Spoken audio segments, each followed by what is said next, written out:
కాకినాడ జిల్లా తుని నియోజకవర్గంలో ఏర్పాటు చేసిన పత్రికా సమావేశంలో ఆంధ్ర రాష్ట్ర సమతా సైనిక్ దళ రాష్ట్ర కార్యదర్శి ఎర్రం సుధీర్ కుమార్ ఉత్తరాంధ్ర పర్యటనలో భాగంగా తుని నియోజకవర్గంలో ఏర్పాటు చేసిన పత్రికా సమావేశంలో పాల్గొని ఆంధ్ర రాష్ట్రంలో గత 5 సంవత్సరాలుగా పరిపాలనలో ఉన్న జగన్మోహన్ రెడ్డి ప్రభుత్వం దళిత బడుగు బలహీన వర్గాలకు ప్రజలకు తీరని అన్యాయం చేసిందని, అవుట్సోర్సింగ్ కాంట్రాక్టు ఉద్యోగ నియామకాల్లో రిజర్వేషన్ రోస్టర్ విధానాన్ని పాటించలేదని, దళితులకు ఉన్న 27 సంక్షేమ పథకాలను రద్దు చేసి విద్యార్థులకు ఫీజు రియంబర్స్మెంట్, విదేశీ విద్యా స్కాలర్షిప్ పథకాలను రద్దు చేసి విద్యార్థులకు తీరని అన్యాయం చేశారని, ఎస్సీ సప్లాన్ నిధులు ఎస్సీలు అభివృద్ధికి కాకుండా ఇతర పథకాలకు మళ్లించి ఎస్సీలకు అన్యాయం చేశారని, జగన్మోహన్ రెడ్డి ప్రభుత్వంలో ఎస్సీలపై దాడులు, దౌర్జన్యాలు, హత్యలు ఎక్కువగా జరిగాయని, ఇవన్నీ దృష్టిలో పెట్టుకుని ఆంధ్ర రాష్ట్రంలోని దళిత బడుగు బలహీన వర్గాల ప్రజలు తమ ఓటు ద్వారా ఈ ప్రభుత్వాన్ని ఓడించి గద్దెదించి తగు బుద్ధి చెప్పాలని కోరారు. ఈ సమావేశంలో తుని నియోజకవర్గ సమతా సైనికుల అధ్యక్షులు బోడపాటి శ్రీను, తుని నియోజకవర్గ కార్యదర్శి శాఖ రామకృష్ణ, సమతా సైనికల్ రాష్ట్ర కార్యవర్గ సభ్యులు ప్రసన్న మరియు ప్రేమ్ కుమార్ మరియు కమిటీ సభ్యులు తదితరులు పాల్గొన్నారు.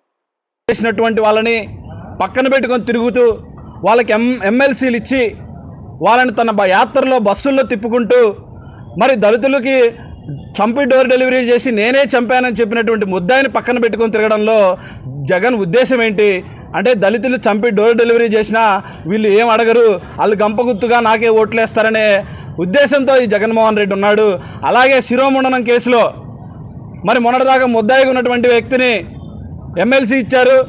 ఈరోజు అతనికి జైలు శిక్ష పడ్డాక కూడా అతని ఎమ్మెల్యే అభ్యర్థిత్వం ఇచ్చారంటే మీకు దళితుల పట్ల ఉన్న చిత్తశుద్ధిని మేము అర్థం చేసుకోగలుగుతాం.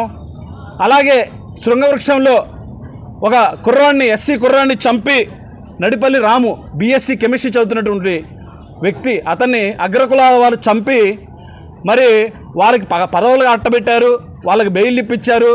మరి ఆ కుటుంబానికి అయితే న్యాయం జరగలేదు. ఇలా చెప్పుకుంటూ పోతే డాక్టర్ సుధాకర్ మాస్క్ అడిగినందుకు ఆయన ఏ విధంగా హింసించారో మీరు చూడొచ్చు.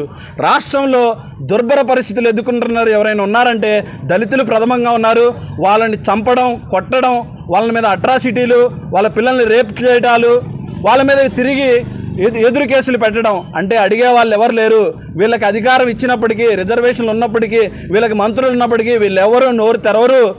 వీళ్ళకి అధికారాలు మాత్రమే ఉన్నాయి కానీ వీళ్ళకి మరి ఎటువంటి ప్రాధాన్యత లేదు అనేది ఇక్కడ అర్థమవుతుంది. అంత మాత్రమే కాదు, దళితులకి రావాల్సినటువంటి అన్ని పథకాలను నిర్వీర్యం చేసినటువంటి ఎవరైనా ముఖ్యమంత్రి రాష్ట్రంలో ఉన్నారంటే ఒక జగన్మోహన్ రెడ్డి మాత్రమే. ఈరోజు రాష్ట్రంలో ఉన్నటువంటి 27 పథకాలు ఎస్సీలకి రావాల్సినటువంటి, ఎస్సీ ఎస్టీలకి, మైనారిటీలకి రావాల్సినటువంటి 27 పథకాలు తీసేసి అంబేద్కర్ విదేశీ విద్యా విధానం ద్వారా